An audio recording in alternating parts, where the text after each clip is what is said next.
Thank you for that introduction. And thank you to CAUT for inviting me to speak today. And for Christina for facilitating my remarks today.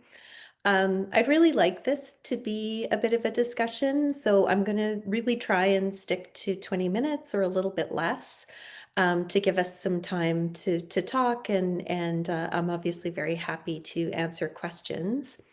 And I'm going to sort of talk about a couple of different things in my remarks today. I'm going to start just by providing a little bit of context from the Understanding Precarity in BC SSHRC Partnership, which, as Christine mentioned, I co-direct, and I'll talk a little bit about that and just about some of our findings on precarity more broadly, which I think tie into and offer some important context for thinking about precarity in academia, the politics of precarity, in our provinces, federally and beyond, and the relationship of those things to struggles over academic freedom, and some of the, I suppose I can probably label them as attacks on things like equity, diversity, and inclusion in our universities. So I'm going to sort of try and connect and link some of these different things.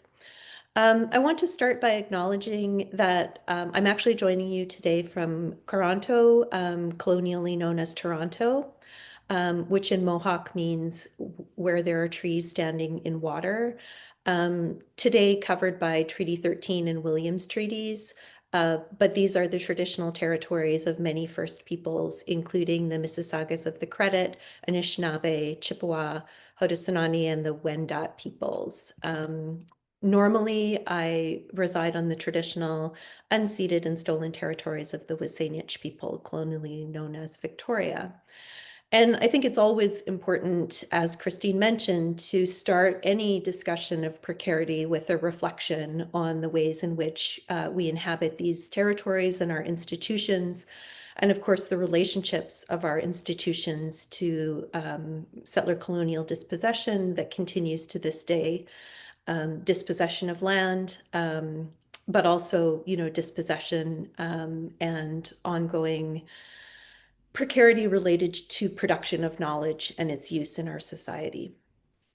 So I'm going to start, in a sense, with a very obvious statement that precarious work, including platform, app-based, and gig work, and including, in a sense, the technological change that we're grappling with in our institutions around things like AI, impacts all workers across our economy, including academic workers. And I'm just going to provide, as I mentioned, a little bit of context and some of the findings from the partnership that I co-direct with Iglika Ivanova, who is the senior economist at the BC Society for Policy Solutions.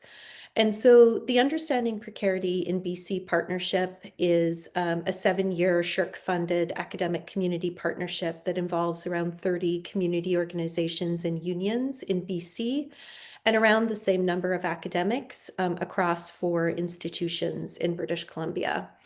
And our mandate is really to explore and understand dimensions of precarious employment and multidimensional precarity that may not be as well captured in some of the official statistics like the labor force survey, that are the tools we traditionally rely on in order to understand the prevalence and impacts of, in particular, precarious employment. And so, in BC, in the last sort of, I guess, 4 or 5 years of this partnership, we've attempted to study the prevalence of precarious work in the province in a number of ways, but including the development and application of the BC Precarity Survey, which has been sort of taken inspiration from, been guided by, and in some ways based on what some of you will be familiar with as the PEPSO project in Ontario, which ran from around kind of early 2010 through through about 2016, and produced many important publications on the prevalence of precarious employment in the GTA, but was kind of quite important to our understandings of precarity more broadly. And so we've been running the BC Precarity Survey, which is an internet panel survey of around 4,000 workers across the province. And we've so far run two waves of that survey in 2019 and 2023. Um, in both waves, so both in the pilot study and in our 2023 wave, so the first wave after the pilot, we found that around half of all workers in BC were not in what we characterize as stable jobs. So we define stable jobs in our study as continuing positions with a single employer with full-time hours, which we defined as 30 hours per week or more, and access to at least one employer-provided benefit like prescription coverage or extended health coverage. So in other words, we created a kind of definition of stable employment that encapsulated what we think are some of the kind of minimum requirements for for both a stable job and stable income, although our definition of stable employment does not actually depend on having a particular level of income. Income is measured and studied separately. Now, unsurprisingly, for those of you who are familiar with research on precarious employment in particular, women and Indigenous workers of all genders are among the most likely in our samples in these studies to be in precarious employment. White and interestingly racialized men are most likely to be in a stable employment relationship, but mediated by immigration status and length of time in Canada. So those are significant factors. One of the other things that we found in our study, which again will probably not be surprising to many of you, is that industry and sector are really important kind of mediating factors and in fact determining factors in precarious employment relationships. So in BC, in our study, and in particular in the most recent 2023 wave of the survey, we found that healthcare and education sectors are ones in which precarious employment relationships, as defined in our study, are relatively prevalent given the quite high levels of public sector and unionized work. So 46 and 39% of respondents in those industries reported a precarious employment relationship. And that compares with much lower levels in, for example, government and public administration, which was around 19%, or professional, scientific, and technical services, which was around 34%. So in education, so broadly defined in our study, so that includes K-12 education as well, for example, like in the healthcare sector in our province, there is also a significant polarization of jobs within the industry or sector, as well as, and as we know, and has been increasingly documented in academia. So I kind of provide this context because I think one of the reasons that we've seen a kind of normalization of precarity and precarious employment relationships in academia has to do with the kind of pervasiveness of precarious employment conditions across the economy and their normalization in many sectors. So these things are interconnected, both in a kind of economic sense in terms of their drivers, but also in a political sense in terms of their rationalization, and also in the way that we see different groups of workers kind of pitted against one another. So we see, for example, public sector or higher education workers characterized as kind of workers who are relatively privileged, who may have kind of, we hear references to gold-plated pensions, for example. And that masks this relatively significant variation and polarization that we see within these sectors, where we see, certainly some of us who are relatively well protected and well compensated with, decent benefits, all of which our unions and faculty associations have struggled for, but also, very high levels of precarity, uncertainty, and, of course, those conditions are not only more pervasive, but have been exacerbated in recent years in relation to kind of conditions that we can see as being cyclical. So, we've kind of gone back to a position that we might identify. We've been through other crisis periods, certainly in higher education, and we're seeing a crisis period now where I think we're seeing attempts to kind of normalize and impose a regime of kind of intensified austerity that builds on many years of neoliberalization within the academy. And I'm going to talk a bit about that. So as CUFA, for example, documented in BC in 2020 and nationally in a report that they published, so I'm quoting, nationally, the number of assistant professors has declined by 18% since 2006. So that's sort of tenure stream assistant professors that have been hired across Canada. In BC, assistant professors declined by a full 27% since that time. The number of positions below assistant professors, so including full-time lecturers, instructors, and other teaching staff, grew from 9.5% of full-time faculty appointments in 2006 to just under 30% by 2019. And of course, as CAUT has also noted, it is estimated that around 1/3 to 1/2 of academic staff in Canada are on short-term and precarious contracts.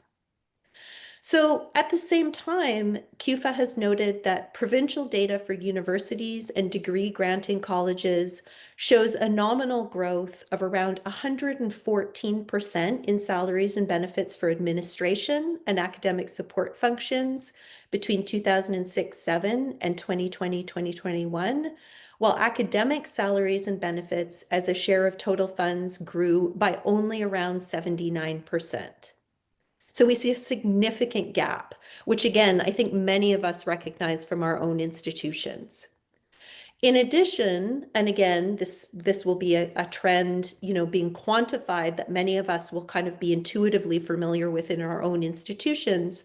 A recent study or recent research by Statistics Canada, and for those of you who are interested who haven't seen it, the study is called Financial Ratios for Universities, a feasibility study, and it just came out this year in 2025, shows that academic salaries as a percentage of total expenditures has fallen across all university types within Canada, so small to large, U15 and non-U15, and undergraduate and graduate. And the biggest declines have been among undergraduate and non-U15 universities. The tuition funding ratio, so the proportion of tuition revenue as a percentage of total revenue, was also the highest among those institution types. So we can see, again, trends that many of us are familiar with. So we can see, an increased reliance on tuition revenue. We can see a decline in the proportion of revenue going to academic salaries and benefits, and an increase in the proportion that's going in particular to administrative salaries. So as we know, in the last few years, the federal government introduced new caps on study permits for international students. So in 2024, they announced that the cap was expected to result in approximately 360,000 approved study permits, which was a decrease of a full 35% from 2023. Reliance on revenues from international students and of course on tuition more broadly relative to provincial and federal funding was thus, quite strikingly exposed.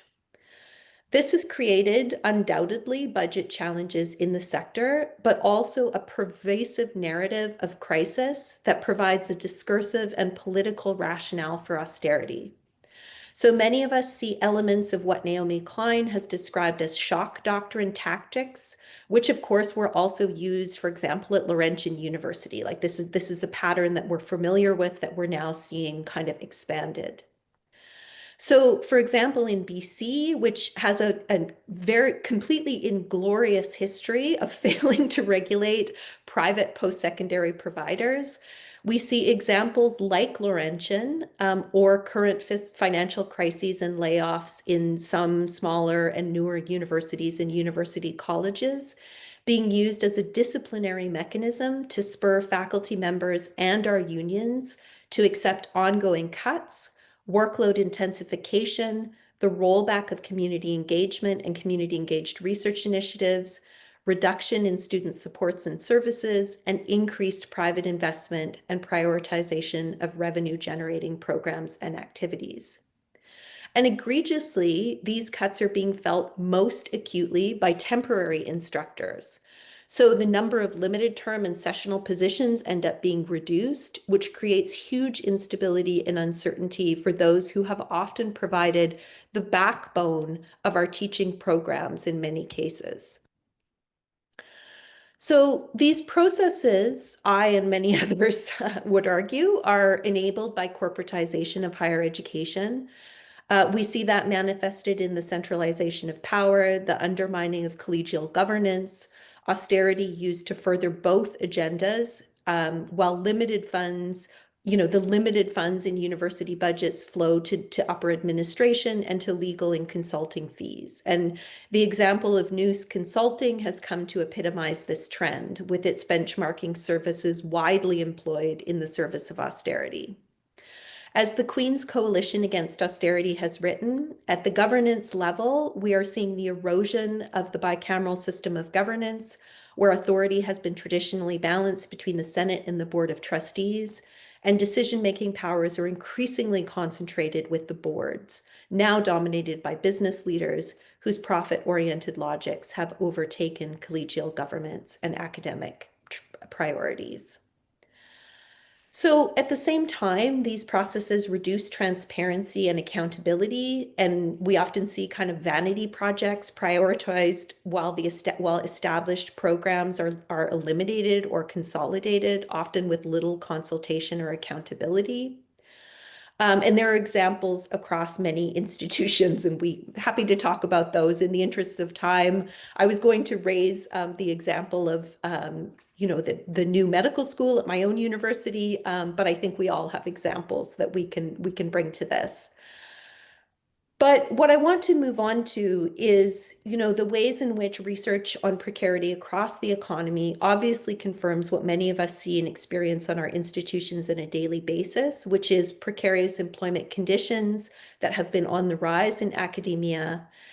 But the other side of this coin is polarization in workload intensification and supports. And that includes teaching assistant and unit level administration supports. At the same time, really importantly, we see attacks on EDI that are designed to suggest that the gains of equity-seeking groups, who are often overrepresented in the most precarious positions, have been on the basis of special treatment, right? So we see this discourse cropping up again in our universities in attempts to change the way our funding agencies work. Anti-EDI discourse suggests that excellence is embodied in the status quo and that standards and metrics of excellence, of course, are somehow neutral. And this discourse is also, as many of us have seen and experienced, tied to discourses of institutional neutrality that are used to restrict academic freedom with selective definitions of political speech. As has been stunningly highlighted in government attacks on higher education in the USA, but as we also observe here, lest we be blinded by Canadian exceptionalism. And this is, especially but not solely true for those of us involved, for example, in Palestinian solidarity work in our campuses or anti-racism work. The undermining and delegitimization of EDI have been concomitant with the weaponization of anti-Semitism, for example, or the attempts already mentioned to delegitimize EDI, anti-racism, and decolonization work on our campuses. In many cases, restrictions on academic freedom are directly linked to donor and government prescriptions on political speech that challenges the status quo. And of course, in particular, the conflation of criticism of Israel with anti-Semitism, but I think we see, increasingly other examples of this as well. So I just want to conclude by saying that faculty associations and academic and staff unions are deeply implicated on the front lines, deeply impacted, but also obviously implicated in attempts to push back against these trends. in ways that are deeply challenging given the many fronts on which our faculty associations and academic unions are fighting these days. The needs of faculty are increasing due to workload, health impacts, the proliferation of short-term and temporary contracts, while the lack of good faith bargaining meets higher expenditures and more time and legal fees. At the same time, faculty associations must meet the needs of extremely diverse faculty in relation to academic freedom. So the example of our faculty association at SFU is really illustrative of this. So we passed faculty association motions through our democratic process, in support of BDS measures that were then challenged in the Supreme Court of British Columbia with a petition brought by our own faculty members, members of our own faculty union. This has necessitated, with outside support. This has necessitated, expenditure on legal fees and enormous amounts of faculty association time and the time of individual faculty to support the case. The initial petition was rejected. We had a finding that, resoundingly found in our favor. But of course, that finding is now being challenged with an appeal.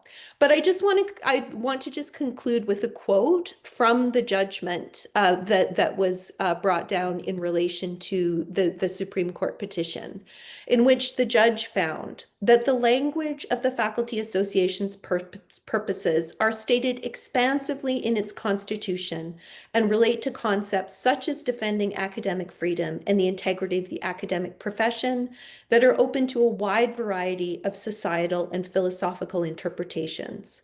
The purpose of promoting the welfare of faculty members, although limited to the university's faculty members, is otherwise broadly worded and may reasonably encompass everything from direct working conditions to addressing morale and engagement of faculty members broadly with their university and beyond.